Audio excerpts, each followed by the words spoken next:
Several years ago, probably more out of necessity than anything else, I started practicing yoga. Now, notice the word practicing there. There was something very sobering about realizing I could hurt myself while sleeping. I've never been one to go to a recreation center or a class, so I purchased a program which included a virtual trainer and a balance board that in some amazing way connected to our television. For several weeks, I worked diligently on the balance board, practicing various yoga poses with my virtual trainer, who, by the way, had the body of a prepubescent male. In a manner that still far surpasses my technical knowledge, the board actually tracked my movements and fed that information to the trainer housed in the television screen.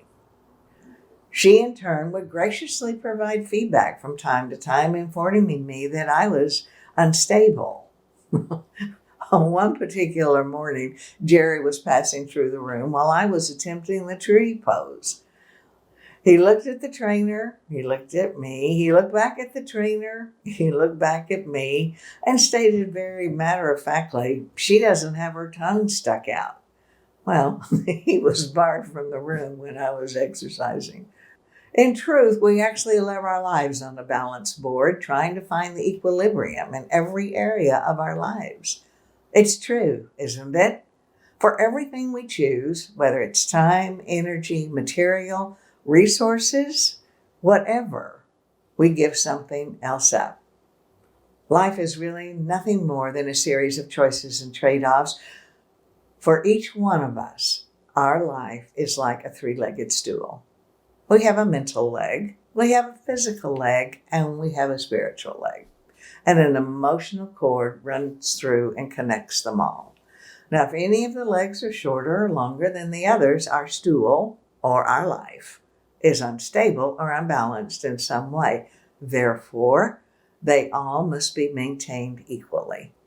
While this is always the case, this balancing task may be more challenging now because of the shifts in our environment.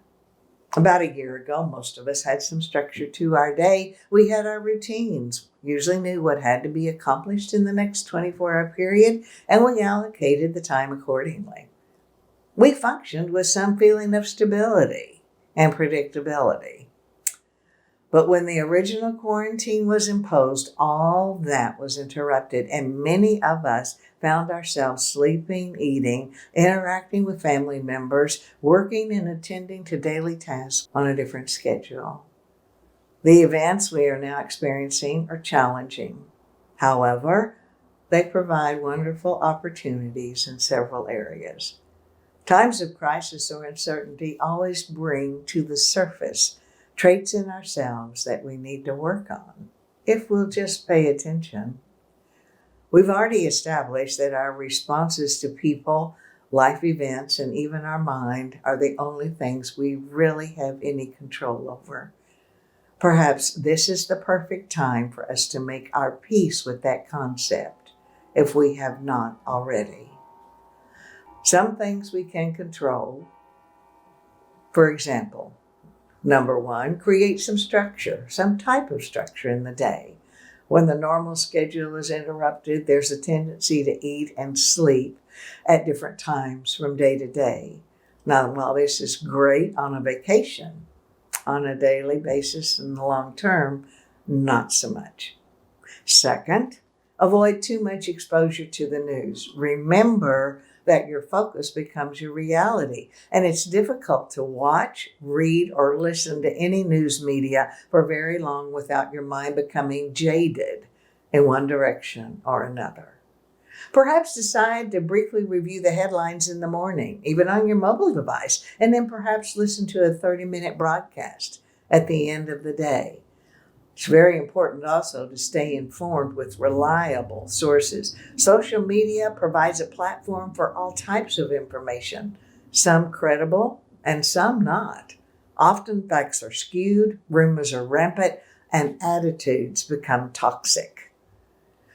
Next, provide something that provides a feeling of accomplishment, makes you feel worthwhile, that you are contributing to the human situation. And finally, Maintain a positive attitude. Remember that you have survived difficulties before. Anything becomes easier with a reason, a purpose, or a goal. Our goal is not just to survive this period in our lives, but to be better, stronger, more godly people on the other side.